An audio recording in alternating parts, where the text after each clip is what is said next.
What is good, guys? This is Charles from Team COG, man, coming at you guys here with a post-commentary point of view duel. I haven't been able to do a lot of post-commentary just because I feel like being busy with all my hobbies and just like life in general, but today I was able to finally get you guys some commentary on these point of views. We are facing off against Fiendsmith Kash hand trap, and we're here rocking the SwordSoul technique.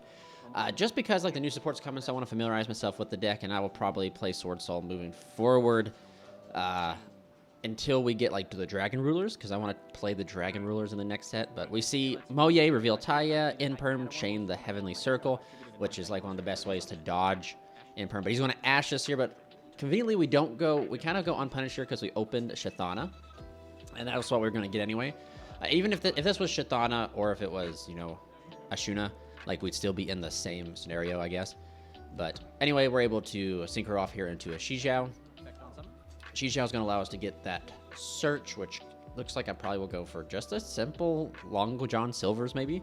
That might be like the route to go, is just grab that. And then it's just, you know, I'd be able to have the Taya for follow-up.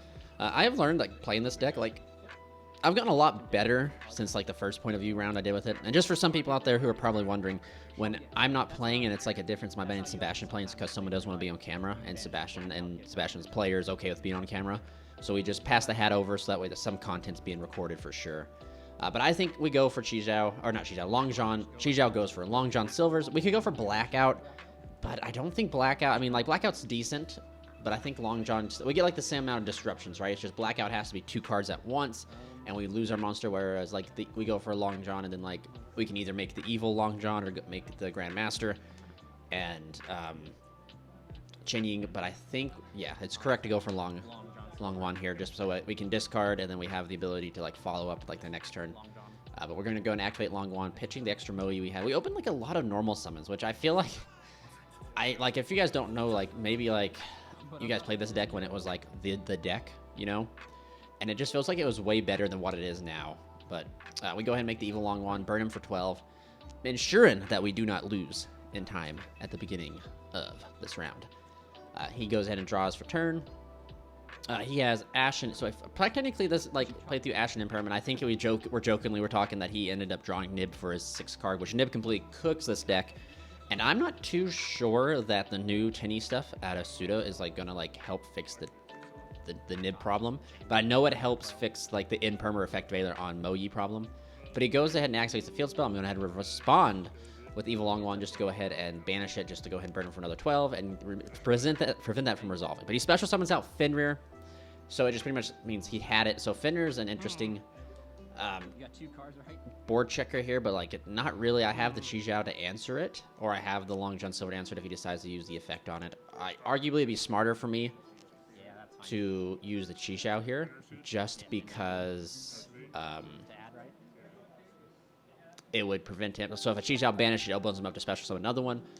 So he's going to go ahead and use the effect to search. And I don't care what he searches, because he's either going to grab, I think he grabs a Unicorn, because I don't think the Fiendsmith Kashtira piles play like a Rise Heart or anything like that. So he goes for the Unicorn, like we just said. Unicorn here. He has 2 cards in hand, and by like just player chat, we know one is a Nibiru. So like we know like we're just staring down pretty much just Kashtira. And I have the ability to check the Fenrir if it tries to go to battle phase and solve one of my monsters. I can just YuGiOh banish, and then we're like in a controlling game state here. But I'm not sure. I can't remember what the 3rd card is in hand. Well, I guess we're gonna find out. I think it's a normal summon of a Ghost Bell, so it was another hand trap. And we're gonna do the most boring thing I think I've seen in a long time.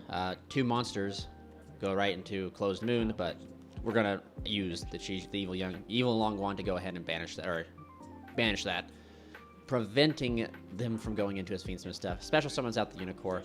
He's going to use Unicorn's effect to try and probably grab Birth, which could reborn him back to Fenrir, and I'm just going to go ahead and banish to prevent him from getting Birth access. And so now we're in a very commanding position. He has 1 card, but he just goes ahead and scoops it up, and we draw Talent's Return, but we had Taya in hand to be able to like follow up and pretty much put on lethal, I believe. So we're going on to that all-important game number 2, where we get to go second, and I draw my opening hand. We just seem to find 1 Imperm as non-engine with Taya and the Incredible Ecclesia, which isn't too terrible. I do think I want to cut down Ecclesia. I'm playing her at 3 currently, and I think I'm going to pop her down to 2. And Taya's that too. I've just like was just seeing a lot of Taya at this locals. But I know that he summons the good old Unicorn. Unicorn can grab Birth or Theosis. And he's just going to Pitching River. I'm so sick of the Fiendsmith stuff, man. I like what a cool like engine archetype that they should have made limited to like Light Fiends and like gave like Light Fiend or Fiend decks like the ability to like pump up. But now it's just like every Yahoo out there can just play it, and it just ruins like the uniqueness of a lot of decks. It's just like that meme with SpongeBob where he's like, I'm gonna play Kash tier today. Oh yeah, and can I get some Fiendsmith? Daring today, aren't we? It's just the same thing, and I just kind of hate when like crazy engines like this are so generic. But like if they were just made like a little bit more restrictive, they would have made a lot more like not more decks become like more unique, like Musketeer, Magical Musketeer, even the what's that one, the Lori, the Fabled stuff. That's getting ready to get like a whole new wave of support from like the new Terminal World. But we're gonna see another good old normal summon of Ghost Bell, one of the mini hand traps to go ahead and I assume go into the no, just Sequencia right off the bat. Okay, and the Sequencia effect to go ahead and banish 2. To go ahead and Fusion Summon, which is really cool. Like I said, like a part of me likes the Fiendsmith cards. I just dislike how they're just literally into decks that don't make no sense. And that's just kind of like the problem like you see with Yu-Gi-Oh! When like engines and stuff come out. A lot of times they're just generic, and then like it's the same complaint over and over and over, right? So he ends up making Desiree, and he links up into the Link 3 Agmade, I think, and then Agmade is just going to bring back the Desiree. And we're just off to the races here. So essentially, this is like the board, like, you know, we've seen this board at like the YCS over in Europe that ended up winning. But even my man Kyle, we've actually talked, like, this deck's kind of like really unimpressive in a way. Like, it puts up what, like, boards that can win, but like, it's not like super impressive. He does have a misplay here. He forgot to equip the Sequencia, which is like, I think this plays like a huge part. But like, my hand now, with the engine that I got is pretty powerful. Like, I think we're gonna be able to, we should be able to clear this board. I think that actually, so like, spoiler, like we do clear the board, but I think there's a way that we can clear it a lot better than the way that I do it.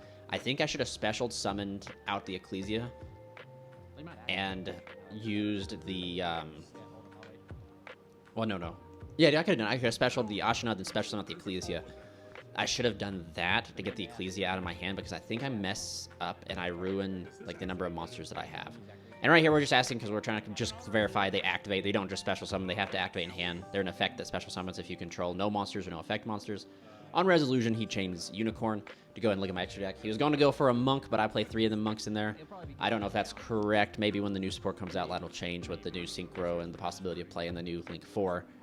But currently, we're just rocking 3 Monks, and he can go after like some of my Synchro 12s or something like that, like the Long Johns, the Xijiaos, or the Chen Yings or something like that. I play 2 Qijiao, so like hitting 1 wouldn't be too like bad, I guess. But he's only going to get 1 now, so he always had to bet us at the Chen Ying, and then we're going to try and push through. Because right now we have like a good old-fashioned Tinny line, which is just like Ashina plus Vishuddha. Just essentially gets you into either... This is what's kind of cool about this engine. This is kind of why I like the SwordSoul and Tinny stuff. The Tinny stuff can bridge you into like the SwordSoul stuff, which is really nice, and vice versa.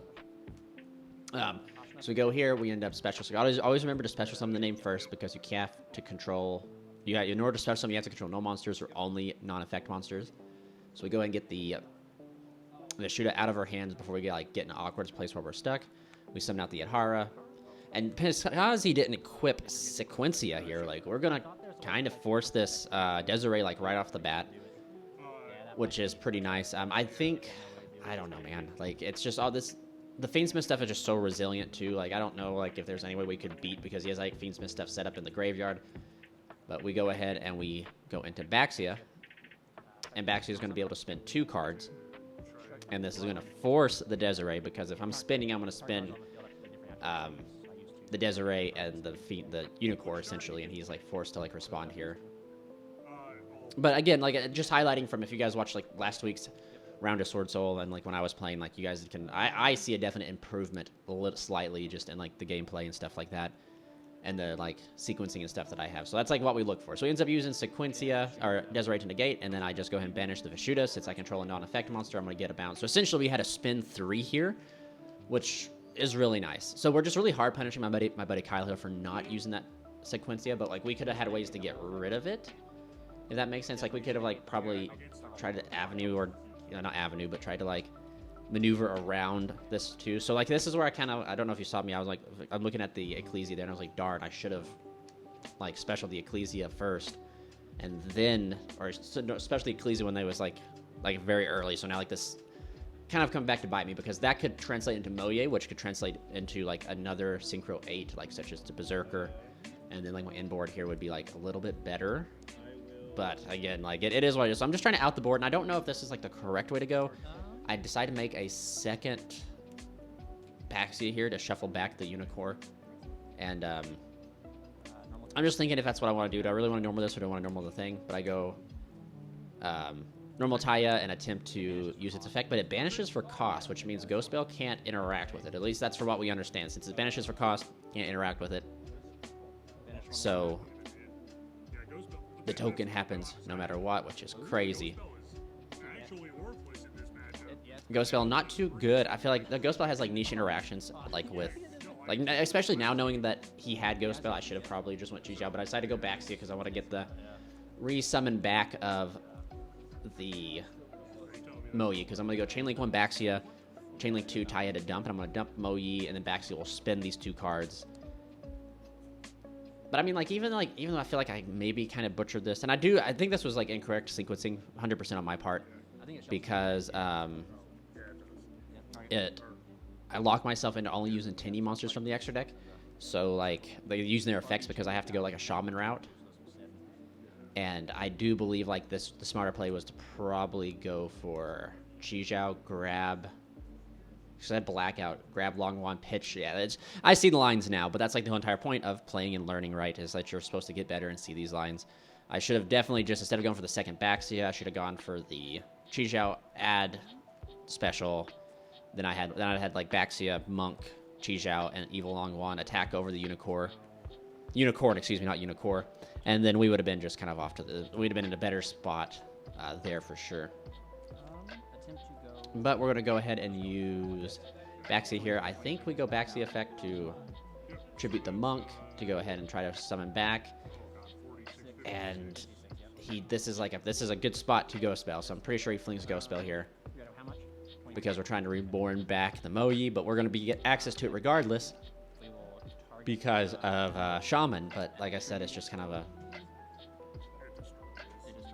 it's a mistake here. So I attempt to activate the effect. I believe I'm ready to just make sure it doesn't tribute or destroy for cost, and it doesn't. So he flings Ghost Spell, which leaves me the bodies here, so that I just fall back to Shaman, and I'll just use Shaman, pitch the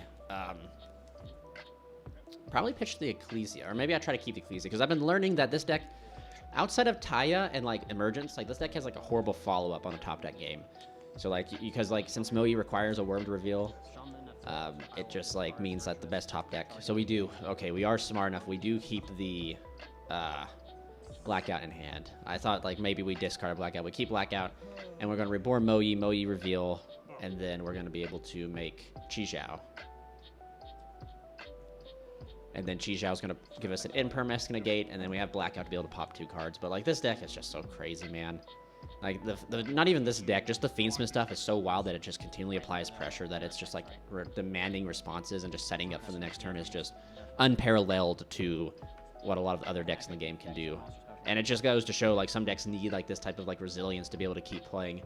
But again, I think that it shouldn't be so generic, but I'm not in charge of card design. I'm not going to just keep complaining about the Fiendsmith stuff because it's been around long enough, and everybody knows, we all know these cards are busted and they deserve to be answered.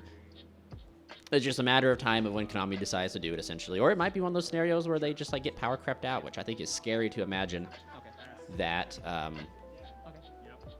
they could get power crept. That's just kind of like scary when you think about it, because the Fiendsmith stuff is so good that whatever they make next that could potentially power creep it, like, what would that even look like? But anyway, he's going to use Agmonday to bring back the Engraver. I think I went to battle already. I whacked when I had like the two Baxias and the Monk, so swinging in for 56. We make YuGiOh, and then I just go ahead and attempt to use OE to draw, hoping to find some form of non-engine or just something for like a decent follow-up. because like that's like really what I need now, because my end board is not going to be like terrible. It's going to be YuGiOh with Blackout, which like should be enough, and we go ahead and draw it, and we draw into Droll and Lockbird, which is not a fantastic, it is a piece of non-engine, but I don't know if Droll's like excitedly like good like this far into the Droll was like probably necessary like in the beginning, but like now we're here. So he's going to attempt to use the Sequencia and Graveyard, and I know once that gets up there it gets untargetable, but I think also it's gaining a lot of tax, so like I think this is kind of like preemptive, like I think I have to force it here,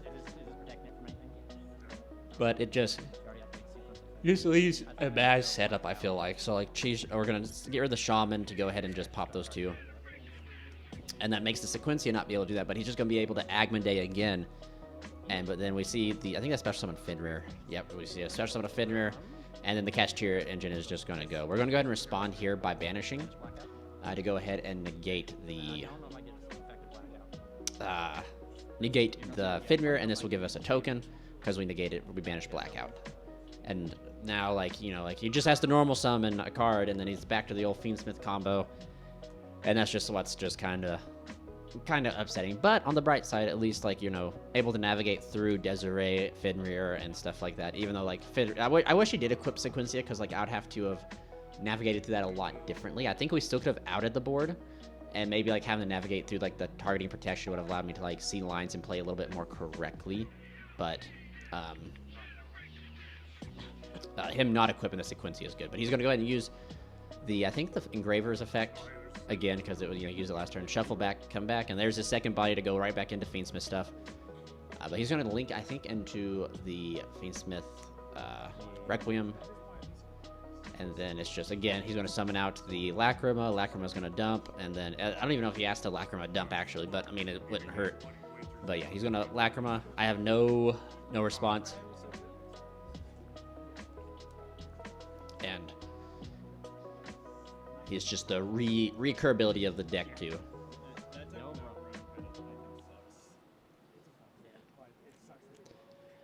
Hopefully, like I said, hopefully when we get the new stuff, it'll allow like a little bit, give the deck a little bit more something, I should say, because we get like that new Tinny card that like is really good, the new main deck one that lets you play through disruptions. As long as you control a non-effective monster or a worm, you can special summon it. And then we get the new monster that lets you search for a field spell, which I don't think that's too good. I really wish they would have made him be like a more boss monster-esque, like end board boss monster.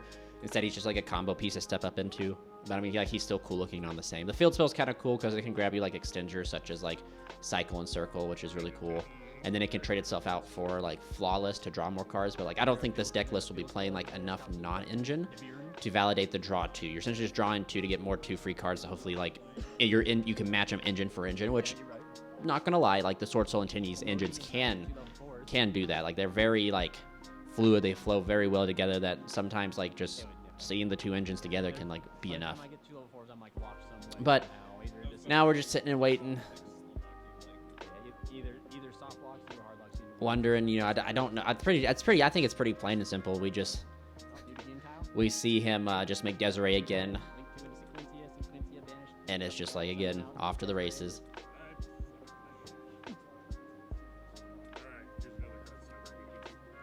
He's going to normal summon DD Crow. Crazy, like the deck still didn't even use its normal summon. But it's kind of like unique that the deck's normal summon is just dedicated to putting a second body on the field to be able to go here. We see the making of Sequencia again. And then, of course, the tale as old as time, or at least as old as like July of last year, banishing to summon out the Lacrima.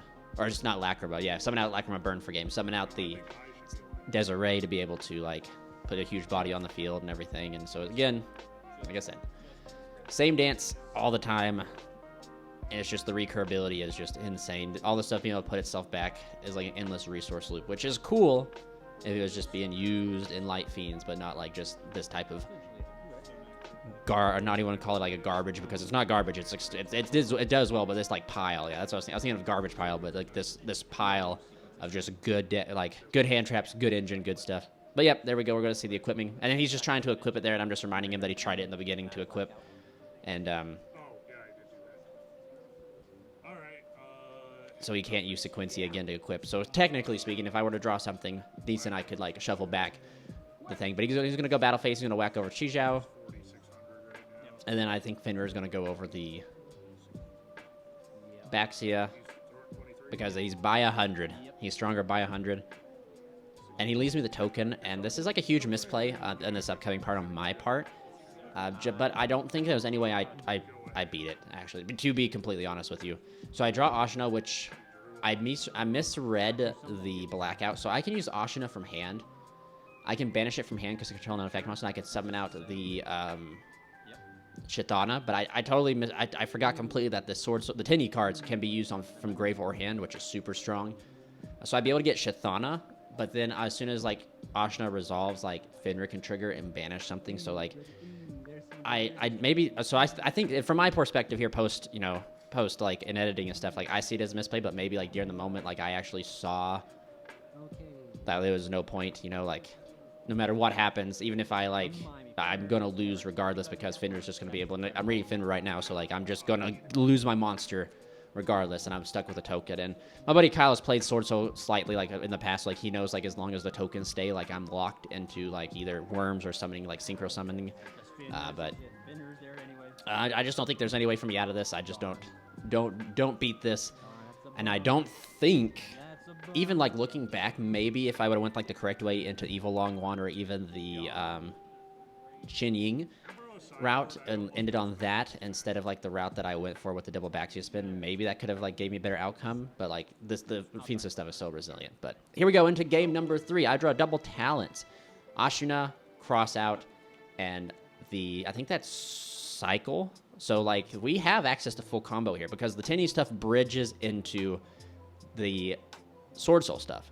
So I think the line is special Adhara, make Monk, then we activate Cycle, and then Cycle dumps Ashina, and then we add Adhara, we special Adhara, or we normal summon Adhara, special out Vishuddha with Ashuda, make SwordSoul, and we go off here. And on my hand, I feel pretty confident, man. I was like double Talents and cross out. Like I'm feeling pretty safe here because, like, I have the ability to, like, draw more cards. I have the ability to, like, check pretty much, like, almost any hand trap in the game here. So I go ahead and activate this, and since I control the normal monster, I can dump and then add. I get hit with this fat, if you wait for it here. And this is, like, this fat Purge.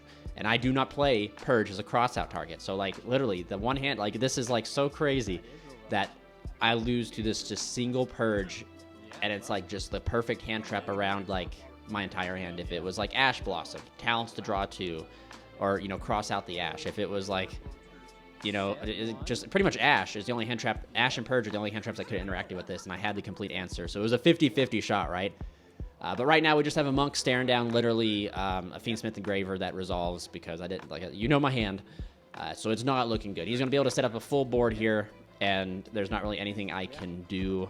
Especially, like, knowing that my 2 cards in my hand are Talents. And like I said, this deck on top deck really sucks. It really does. Unless that next card is Taya, it's not going to be, like, I don't stand a chance. But he's just going to go Fiendsmith stuff. I'm just kind of, like, watching, just waiting to see, like, maybe, hypothetically, maybe he could mess up and I stand a chance. But once he, like, essentially, once he gets the Requiem and resolves, I just scoop it up here. But yeah, thank you guys so much for watching. Please remember to like, comment, and subscribe. If you guys haven't hit that join button, hit that join button. But most importantly, this is Charles, signing out.